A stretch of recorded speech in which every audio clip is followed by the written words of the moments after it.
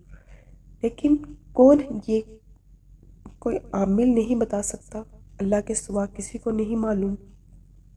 یہ جو عامل بابا بیٹھے ہوتے ہیں اور وہ کہتے ہیں جی آپ یہ جیم سے ایک نام بنتا ہے اور جیم سے خاندان میں کوئی نہ کوئی نام ہوگا، بے سے کوئی نہ کوئی نام ہوگا، اور ہم لوگ اپنے ذہن میں ایک تصور بنا لیتے ہیں، تو یہ کفر ہے۔ کوئی بھی شخص یہ نہیں بتا سکتا کس شخص نے آپ پہ سحر یا جادو کیا ہے، کیونکہ اللہ کے سوا کسی کو علم نہیں ہے، مطلب وہ عامل دھوکے باز ہے۔ باقی کچھ عاملین کے بس میں ہے علاج کرنا، لیکن سب کے بس میں نہیں ہے۔ لیکن آپ اپنا علاج خود گھر میں بھی کر سکتے ہو اگر آپ کا ایمان اللہ پاک کا کلام یعنی قرآن پاک پر ہے تو۔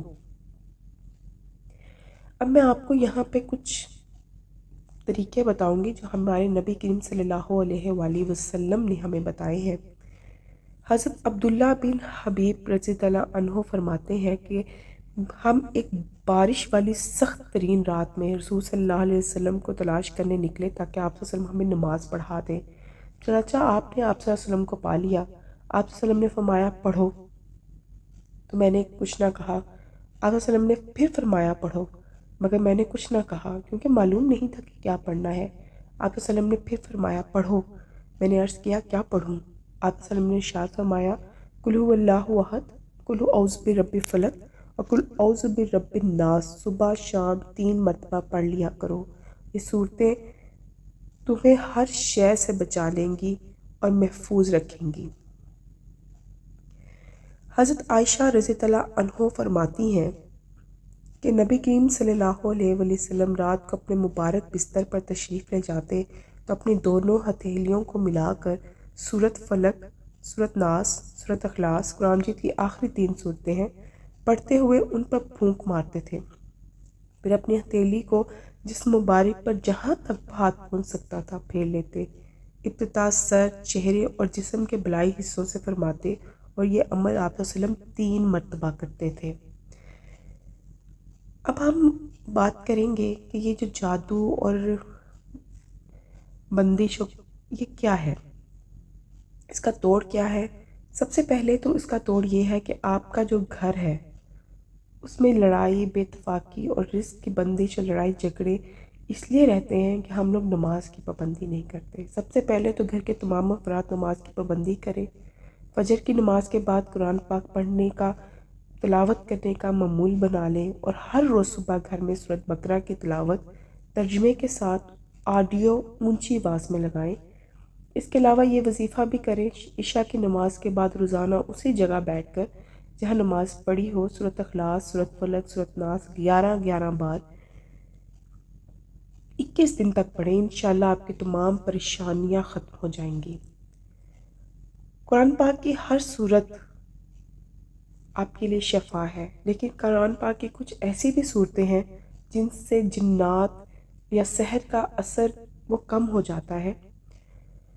قرآن پاک کی ہر صورت سے جو آیت اکٹھی کی ہے جسے منزل کہتے ہیں، منزل کو آڈیو کے طور پر آپ 1-2 گھنٹے 3 گھنٹے سنیں۔ اگر کوئی بھی نشانی آپ کو محسوس ہو، یعنی سر درد، پاؤں میں درد یا کوئی بھی سمٹمز محسوس ہوں، یا یہ بھی ہو سکتا ہے کہ رات کو کچھ آپ کو ڈرانے کی کوشش کرے تو سمجھے کچھ ہے، آپ نے جنات کا اثر۔ اگر بس کچھ اور محسوس ہو، ڈر نہ لگے، تو مطلب آپ پر سحر کے اثرات ہیں۔ جنات کے لیے ہو سکے کسی اچھے عامل کے پاس جائیں، اگر پرانا ہے۔ آپ خود بھی علاج کر سکتے ہو، لیکن خود سے ڈر لگتا رہے گا۔ باقی سحر کا علاج آپ خود گھر میں کر سکتے ہو۔ سحر کا جو علاج ہے اس کے لیے سب سے بہترین یہ ہے کہ آپ اذان سنیں۔ 5 ٹائم پاکستان ہے، اس میں اذان ہوتی ہے، آپ اس کو سنیں، اس کا جواب دیں، نماز پڑھیں۔ پھر آپ نے منزل آڈیو کے طور پر شام سے لے کر رات تک سنا، پھر پتہ لگا کہ آپ میں وہ سمٹمز ہیں تو وہ آپ پہ سحر ہے. عاملین کے پاس کافی علاج بھی کرائے جا سکتے ہیں، لیکن آپ کو خود ہمت کرنی ہے. ان حالات میں نماز پڑھیں، قرآن پاک کی تلاوت. لیکن قرآن پاک میں جو منزل ہے آپ کو الگ کسی بھی مارکیٹ یا گوگل یا پر بھی سرچ کرنے سے مل سکتا ہے، وہ آپ لیں اور روزانہ 1 مرتبہ پڑھ کر پانی میں دم کر کے تھوڑا سا پانی کی چھینٹے اپنے چہرے پر چھڑکیں یا منہ دھو لیں. تھوڑا پانی سر پر بھی چھڑکیں، باقی پی لیں. سورۃ بقرہ روزانہ گھر میں پلے کر کے سنیں. سورۃ رحمان بھی، اور سونے سے پہلے اول آخر درود شریف پڑھیں. جو میں نے پہلے بھی عرض کی ہے کہ حضور کریم صلی اللہ علیہ وسلم کا معمول تھا، وہ پڑھتے تھے.